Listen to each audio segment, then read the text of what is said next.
지금 이 족보를 이렇게 제시하는데, 어쨌든 이렇게 이름만 나열되기 때문에 지루하고 따분한 건 사실이에요.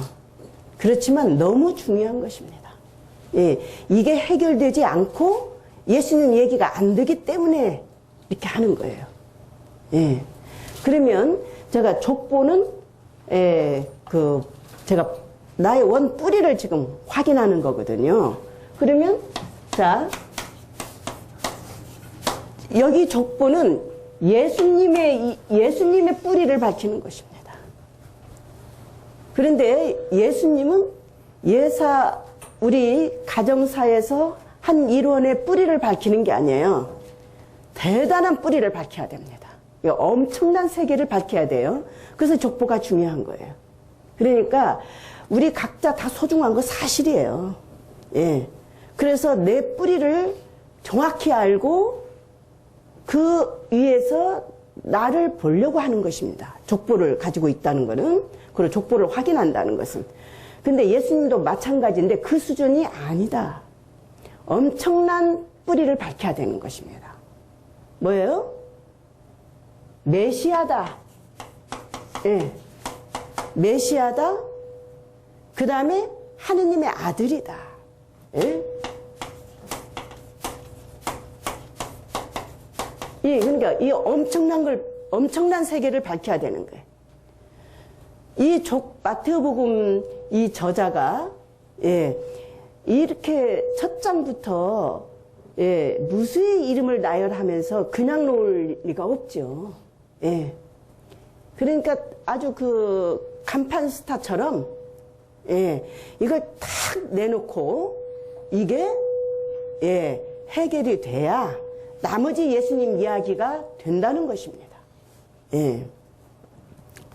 그러면, 지금, 1장 1절을 한번 먼저 보시겠습니다. 이게 바로 지금 여기에 다 해당되는 말이에요. 그래서 우리 성경은 별 수 없이 좀 설명이 필요하죠.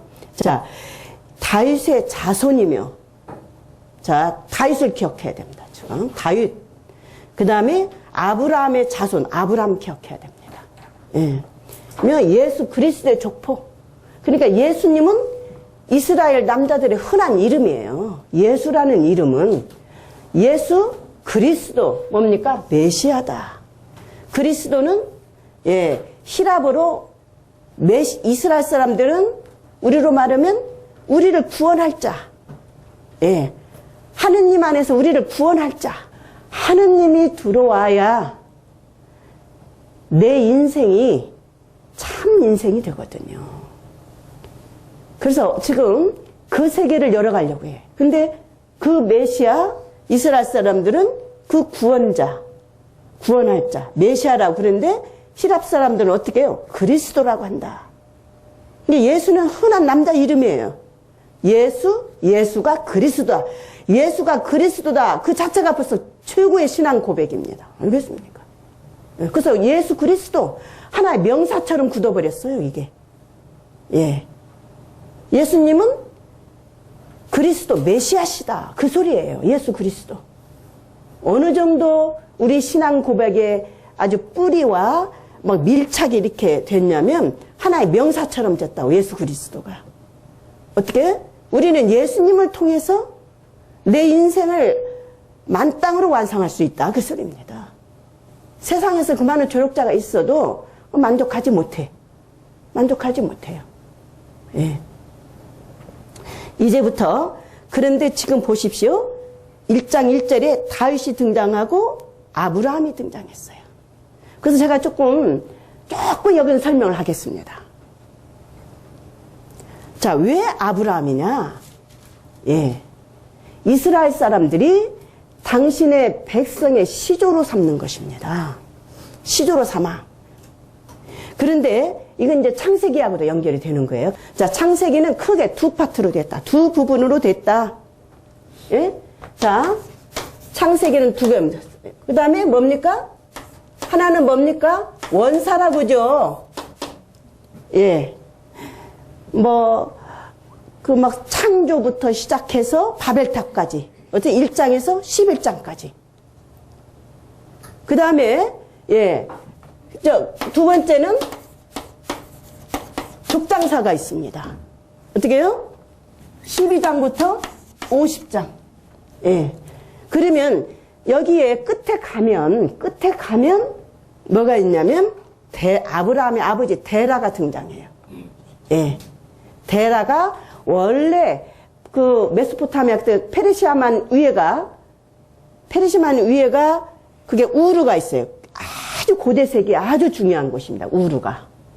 거기서 어찌어찌 하다가 하란으로 왔대. 지금 시리아 지역입니다. 하란. 근데 그 하란에서 데라는 거기서 죽어요. 그리고 지금 롯의 아버지는 할아버지보다 먼저 죽는 거야. 예. 데라보다도 먼저 죽어요. 롯의 아버지가. 그래서 아브라함이 롯하고 그 다음에 사라하고 데리고 어디로 옵니까? 가나안 땅을 밟았거든. 중요한 것이 뭐냐면 가나안 땅을 밟았느냐 이겁니다. 이렇게 데라는 하란 땅에서 죽고 아브라함이 비로소 가나안을 밟았거든요. 예, 하느님 백성이 주신 땅이 뭡니까? 가나안 아닙니까? 예, 광야에서 가나안 땅에 들어서 하느님이 주신 땅이에요. 그게 이들은. 그러니까 그 땅을 밟은 사람이 아주 중요하다고요. 예. 그래서 시조를 데라로 하지 않고 아브람. 예, 이건 참고로 좀 알아두시고요. 그래서 지금 다윗, 아브람, 그리스도. 그 다음에 여러분들 12절, 제가 이거 다 읽지 않고 중요한 골격만 지금 하겠습니다. 12절에 오면 바빌론 유배. 예, 자, 바빌론 유배도 말씀드리겠습니다. 자, 이스라엘 사람들이 기원전 1200년경에 가나안 땅에 들어갔어요. 들어갔는데 587년 되면 완전히 나라 빼앗깁니다. 이미 북부 이스라엘은 721년에 아시리아한테 멸망을 했어요. 간당하게 이렇게 나라를 명맥을 유지해 오다가 기원전 587년에는 확실히 망했습니다. 다음에 이제 아시리아를 제압한 바빌론이 또 세계 제국이 되잖아요. 그래가지고 이스라엘 사람들이 그 수많은 사람은 어디에요? 바빌론으로 끌고 갔거든. 그 무지랭이 인생만 땅에다 내놔요. 똑똑한 사람은 그 땅에 남겨놓으면 안 되거든. 그 무지랭이 인생들만 남겨놓고 나머지는 어째요? 그 많은 사람이 바빌론 유배 가서 무진장 노동을 시키는 거죠. 예.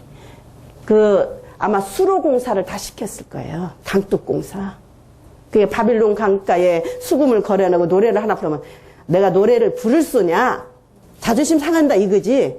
그럴라 치면 내 형아가 입천장에 달라붙어라. 그런 시편 있어요, 없어요? 예. 바로 그런 상황을 반영하는 시편입니다. 그러니까 이 지금 바빌론 유배는 아주 이스라엘 역사에서 큰 획을 긋는 거예요. 하느님이 주신 땅을 완전히 잃어버렸다. 이런 충격이 없는 겁니다. 예. 그래서 지금 골격이 뭐냐면 다윗, 아브라함, 그 다음에 바빌론 유배. 그래서 지금 책도 크게 세 부분으로 나눠져 있습니다. 그 다음 여기 17절은 다시 종합하면서 이 모든 것이 하느님의 계획 속에서 됐다. 예. 하느님이 이끄시는 역사였다. 예. 그러면서 처음부터 지금 하느님은 우리에게 뭐랍니까? 벌써 여기에 벌써 구원입니다. 하느님은 우리를 구원하시는 분입니다. 벌 주는 분이 아니에요. 처음부터 구원. 자, 그래서요, 하느님 백성인 아브라함부터. 자, 네 복음서에 족보가 2개가 등장을 합니다. 자, 이것도 우리 상식적으로 알아둡시다. 자, 누가복음에도 나오고 마테오복음에도 나와요. 자, 누가복음은 3장에 나옵니다. 예수님 세례 이후에 공생을 펼치기 전에 족보를 놨어요. 근데 마테오복음은 1장으로 놓고, 자, 그 유대 하느님 백성의 시조인 아브라함부터 쭉쭉쭉 내려서 어떻게 가요? 예수님까지. 그래서 하향식이지. 그런데 누가복음은 예수님부터 시작해서 다음에 아담 하느님까지 가요. 그리고 어떻게 상향식이다. 예. 지금 우리는, 내 궁금증을 만족시키기 위해서 성사가 있지 않다. 이건 기본으로 우리 알아둡시다. 그거 깨야 됩니다. 그래서 성서를 자꾸 왜곡해. 내 궁금증을 해소하려고 해. 그게 아니고, 이 말씀을 통해서 어떤 하느님을 말하려고 하느냐? 신앙을 얘기하려고 합니다. 우리 궁금증을 해소시키는 말씀이 아닙니다. 근데 우리는 순간순간 그런 식으로 말씀을 대하거든. 그래서 지금 이 이름이 진짜 맞았냐, 틀리냐, 막 사실이냐, 거짓이냐, 성서는 관심도 없어. 근데 우리는 거기에 관심을 가지거든요. 그래서 여기에 보면 이스라엘 역사하고 사실 맞지 않습니다. 정확하지 않아요. 그리고 누가복음하고도 틀려요. 그러니까 지금 그런 거, 누가복음은, 그럼, 우리는 지금 현대, 지금 2010년 넘은 이 시대 사고로 성서를 지금 대하려고 한다고. 그게 아니에요. 이거 벌써, AD, 기원 후 80년에 쓰여졌으니까, 근 2000년 전에 그 사람들이 우리들의 지금 궁금증이 아닙니다. 예. 그래서 지금 뭐 정확하게 해야 된다. 그래야 우리가 믿을 수 있다. 거기에 초점을 맞추지 않고 이런 역사의 흐름 속에 하느님은 일을 하셨다. 구원을 계획하시는 분이다. 이 자비와 사랑과 구원의 하느님을 내놓으려고 한 거예요. 우리도 그 초점에 따라가는 것입니다. 예, 요거는 정말 명백히 해야 될 것 같아요. 쓸데없는 호기심을 너무 많이 찾으려고 하거든. 예를 들면 뭐 진화론이 맞냐 어쩌냐. 그 2000년 전에 진화론이 있는지도 몰랐습니다. 예. 그래서 성서를 그렇게 하지 말자. 태도부터 바꾸자. 자, 그래서요. 자, 근데 왜 또 다윗이 등장하느냐. 자, 아브라함은 그래서 등장을 해. 그런데 다윗은 뭐냐면, 자, 항상 구약성서 배경을 참고를 한다. 예, 구약성서. 이미 사무엘서에 같은 보면은 다윗 가문에서 탄생하고, 다음에 이제 오늘 거기도 해야 되니까요. 예수님은 베틀레헴에서 탄생하다고 미가서 5장입니다. 그건 이미 구약성서에 그 메시아가 오면 이렇게 태어난다. 이 말씀이 있는 것입니다. 그래서 지금, 예, 12지파 중에서도 유다 지파 중에서도 다윗 가문에 탄생한다. 예. 그렇기 때문에 이게 해결이 안 되면 예수님은 어떻게 해요? 메시아라고 사람들이 안 받아들여. 지금 이거 예수님이 어느 날 내 족보 말하겠소 하면서 아브라함 이렇게 했겠어요? 이거 예수님 썼습니까? 예수님이 설교 때 했겠어요? 여러분 한번 물어볼게요. 예수님이 설교 때 자, 지금부터 우리 족보 말하겠습니다 하고 마할래 어쩌고 했겠어? 아니죠. 그래서 뭐예요? 성서는 신학적인 접근이다. 예. 예. 그래서 여기 예수님 말씀도 있고, 편집하면서 첨가시킨 것도 있고, 지금 마태복음에 쓰여질 때 그 공동체에 예수 체험도 들어오고, 그렇게 해서 성서가 된 거예요. 예. 자, 여기에 보면, 자, 우선, 정말로 그 말씀의 깊이는 한량이 없다. 죽을 때까지 들어도 하느님의 깊은 진리는 갈 수가 없는 거예요. 그래서 내가 죽을 때까지 한 걸음씩 하느님께 다가간다 생각을 해야지. 이거 공부 한 번 하고 나는 성서 다 알았다. 정말 그건 건방지죠. 그건 안 되죠. 그렇게 될 수가 없어요. 자, 근데 지금만 우리의 사고를 보면 안 되고 2000년 전에 이스라엘 여자 죄인이었다고요. 근데 예수님은 버젓이 여자 제자가 있었습니다. 여자 제자 두면 창피한 거였거든. 그리고 막달라나 여자한테 부활 최고의 계시를 막달라나한테 하잖아. 그걸 교회가 못 숨겨요. 숨기고 싶을 거야. 불리해. 여자한테 이 엄청난 계시를 여자한테 내려? 불리하지, 선교에. 안 그러겠어요? 그 사이에 예수님은 부활했다고 전해야 되는데, 아이고, 고작 여자한테? 아이, 그것도 그 막달라네, 그 여자한테? 7마귀나 걸렸다는 그 여자한테? 예, 그거 이해돼야 이 족보 여자들 이해합니다. 그래서 지금 예를 드는 거예요. 그러니까 예수님은 그 인간의 당시의 관습이나 우리의 어떤 판단이나 여기에 갇히잖아. 하느님한테 갇혔거든. 그래서 거기 보면 무수히 여자를 해방시키는 얘기가 무수히 나오죠, 성서에. 예. 지금 보세요. 유대인, 다음에 이제 이혼 논쟁 할 때 또 그때도 얘기할 것 같은데, 그리스권에, 그쪽은 여자가 남자한테 이혼을 제기했답니다. 이스라엘은 이혼이 아니에요. 여자 내쫓는 거였어요. 결혼하고 하루만 해도 내쫓을 수 있었어요. 문서 하나 작성해서 손에 쥐어가지고. 그런 분위기를 알아야 돼요. 근데 여기에 보면 여자가 몇 명 나오면 5명 나온다. 여자가 등장하더라. 이게 놀라운 겁니다. 특별히 유대인 상대로 썼는데. 자, 금을 그어보십시오. 자, 타마르 3장 있죠? 타마르. 또 어디 나옵니까? 5절에 룻. 그 다음에 또 5절에 라합. 그 다음에 7절에 그 우리아의 아내, 이게 누굽니까? 밧세바입니다. 자, 그리고 마지막에 16절에 마리아. 지금 하나, 여기 마리아예요. 예수의 어머니예요. 예수의 어머니. 근데 4명의 공통점이 뭐냐? 비천한 여성 중에서도 또 비천하다. 여자가 주인이었어. 보십시오. 자, 타마르가 뭡니까? 가나안 여인입니다. 형사수원법이 있습니다. 이스라엘은. 노예 해방 사건에서 하나님의 구원을 분명히 하셨기 때문에 노예가 되는 길을 막기 위해서 준 거예요. 그래서 형이 아이가 없이 죽으면 동생이 형수하고 사는 것입니다. 그래서 형용자에다 죽을 사자예요. 결혼한다. 형이 죽으면 결혼한다. 시동생이. 예.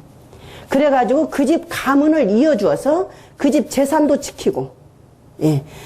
괜히 노예됩니까? 어쩔 수 없이 죽느니 노예라도 하면서 사는 거죠. 그래서 그런 어떤 방지책, 예, 장치를 하는 거예요, 이스라엘이. 예. 자, 그래서 그것이 이제 확대되면 시아버지까지 갑니다. 알겠어요? 동네 어른까지 가고. 자, 이 타마르 이 사람은 가나안 여인인데 시아버지. 여러분 이제 창세기 가서 보면 돼요. 자, 이스라엘에서 이방인들은 사람 취급 안 합니다. 개돼지 취급합니다. 예. 근데 다 지금 이방인과 관계된 여인이거든요. 4명의 공통점이. 이 공통점이 아주 더 비천하다. 또 한 가지 이방인과 관련됐다. 이겁니다. 그러니 몇 층, 3층, 저는 3층으로 더 비참하다.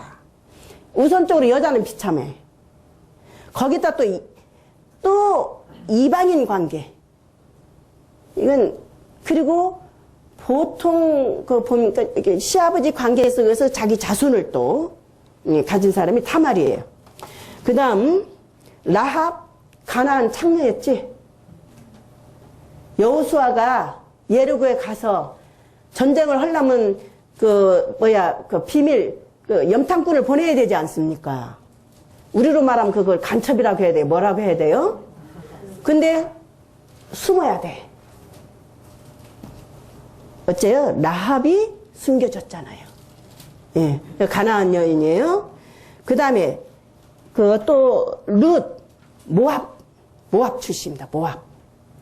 예, 보아즈 아까 그 형사 수원법이 집안 어른까지 가는 것입니다. 그래서 지금 여기서는 뭡니까? 우리 시대에 무슨 윤리가 그러냐? 그게 아닙니다. 윤리로 이걸 판단하는 게 아니에요. 그래서 당시 상황을 알아야 되는 거예요. 윤리에 맞냐 틀리냐 이건 아닙니다. 그래서 내가 형사소송법을 잠시 언급을 한 거예요. 그래서 모함 여인이니까 당연히 이방 여인이에요. 우리의 아내는 히티트라고 그래요. 그게 뭐냐면 지금 터키 남부에서 동쪽입니다. 히티트 출신의 용병이었습니다. 밧세바의 남편이. 그런데 다윗이 옆집 여자 범했지. 그리고 우리아를 어째? 죽여요. 어째? 완전 범죄하려고. 네. 그래서 솔로몬을 낳았죠? 기억하시죠? 네. 그러니까 4명 여자가 별 볼 일 없다. 자, 비천한 여자에다가 별 볼 일 없는 여인에다가 이방인 관계 속에 이방인 접촉도 안 하는 거거든요. 이게 뭐냐면 벌써 이방인 구원 생각하셔야 됩니다. 예. 비천한 자와 함께 하시는 하느님 생각해야 됩니다. 예. 그러니까 우리는 하느님 하면 막 고상하고 막 흠 하나 없고 막 어떻게 조금 그런 어떤 멋진 사람이 하느님 옆에 막 큰 자리를 차지할 것 같은데 처음부터 깨버리십시오. 예. 하느님은 그런 사람에게 혜택을 주려고 오시지 않는다. 예. 누가복음도 가면은 말구에 탄생하고 그렇지 가장 비천한 목동이 오게 하는 거예요. 여기는 또 다르지만 이것도 보십시오. 예. 이렇게 되면 뭡니까? 하느님 앞에 구원 못 받을 자가 없지. 저는 구원 받는다 생각해. 이런 하느님이기 때문에. 이런 하느님이니까. 구원의 자격이 나한테 옵니까? 그게 유다교 율법종교를 빠지면 그렇게 되지. 그래서 죄인 양산하고. 그래서 뭐예요? 반드시 우리는 뭡니까? 다력구원이다. 이거는 분명히 해야 돼요. 내 공덕으로, 내 잘난 맛으로 하느님이 구원하지 않는다. 이 여인들 통해서 엄청난 말을 한 거예요. 이 족보 지루하고 이거 뭐들어 읽어야 하냐? 그게 아닙니다. 예. 그래서 저는 항상 다력구원이다. 다력구원이다. 다력구원이다. 아까 이런 여인도 구원하는데 내가 왜 구원 못 받아요? 예. 그래서 양 한 마리도 잃지 않으려는 하느님. 알겠습니까? 그래서 성서에 꽉 차 있습니다. 양 한 마리도 잃지 않는다. 우리는 99마리 똑똑한 놈 그거 차지하죠. 그 비실비실한 거 포기해. 하느님은 이거 놔두고 요거 찾아 나서신대. 그런 하느님이에요. 자, 여기서도 놓치면 안 되겠다. 그 다음 16절. 자, 우선 여기서는 예수님을 하느님의 아들로 벌써 지목을 하려고 하는 것입니다. 예, 보십시오. 여자들 문장을 자세히 보아야 돼요.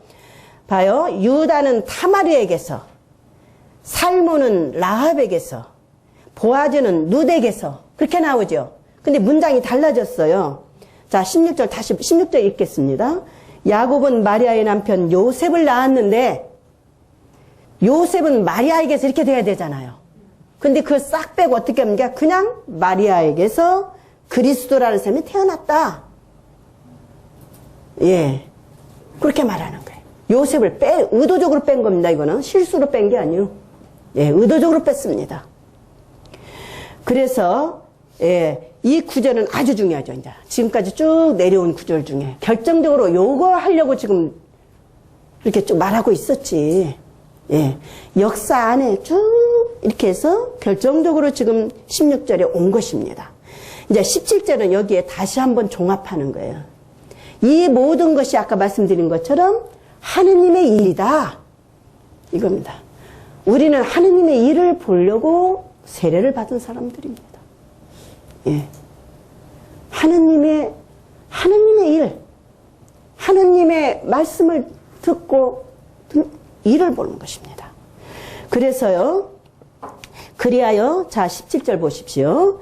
그리하여 이 모든 세대의 수는 아브라함부터 다윗까지가 14대이고, 자, 7은요, 행운의 숫자라는 거 알죠? 7은 아주 크게 치는 숫자죠. 곱하기 2배를 한 겁니다. 예. 예. 이거는요, 우리하고 달라요. 예. 우리는 삼시세판 3이 9땡 9이 좋은가요? 근데 7을 크게 치거든요. 이 모든 세대의 수는 자 아브라함, 다윗, 바빌론 유배 다시 정리하는 거예요.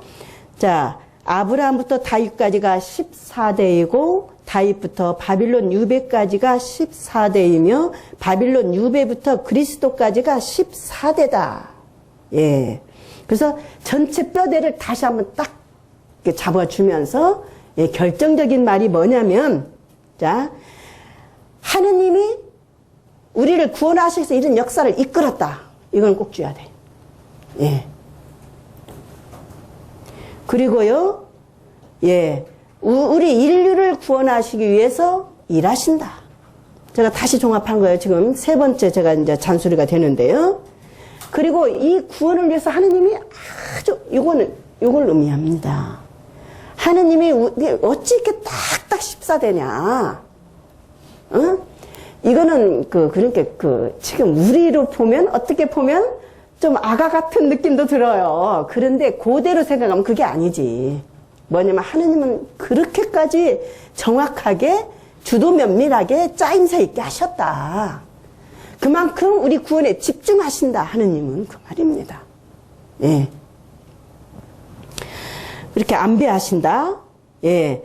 자, 하느님의 지대한 관심 속에 이렇게 강력하게 구원을 위해서 일하신다. 예. 자, 한마디로 하느님이 개입된 구원의 역사를 말하려고 했다. 이렇게 하면 되겠죠. 자, 그러면 여기에 지금 관심이 어딥니까? 최고의 중심은 누구예요? 메시아. 예수님이지. 예. 예수 그리스도를 놓고 이렇게 역사를 이끌었다. 예. 자, 여기에서 제가 여러분들에게 이걸로 끝나면 안 돼요. 성서가. 이걸로 끝나면 안 됩니다. 그러면 내 생명이 이제 중요한 거예요. 나가. 예. 그래서 저는, 예. 우리도, 우리 구원에 그렇게 관심을 높여야 됩니다. 우리도, 하느님도 그렇게 우리 관심에 지금 지대하셔. 나도 그래서 예수 그리스도가 그렇게 중요한 것입니다. 여기 지금 예수님 중심으로 지금 역사가 와가지고 지금 정리하는 거잖아요. 예수님이 내 구원에 그렇게 중요한가 여러분 물어야 됩니다. 정말 저는 이건 강조하고 싶어요. 이 족보 이렇게 알아가지고 뭐 하겠습니까? 예수님이 내 신앙의 중심에 그렇게 중요하냐? 그러면 예수님을 잘 알아야 되죠. 그만큼 예수님을 알으려고 노력했냐? 성찰해야 됩니다. 그래야 내가 영성으로 뿌리를 내리고 발전하죠. 그래서요, 그렇게 되면 사복음서가 너무 중요한 것입니다. 예수님을 알아야 되니까. 사복음서가. 예. 우리 신앙을 이렇게 찾아가야 되는 거예요. 예. 그리고 도대체 예수가 누구냐 그러면 이렇게 태어났다는데 그래서 이제 앞으로 쭉 그분의 행적과 말씀을 실는다 이것입니다. 이걸 해결해 놓고 그래서 우리가 내복음서를 막 죽을 때까지 파고들여야 되는 겁니다. 죽을 때까지 그 예수에 내가 막 집중해야 되는 겁니다. 예.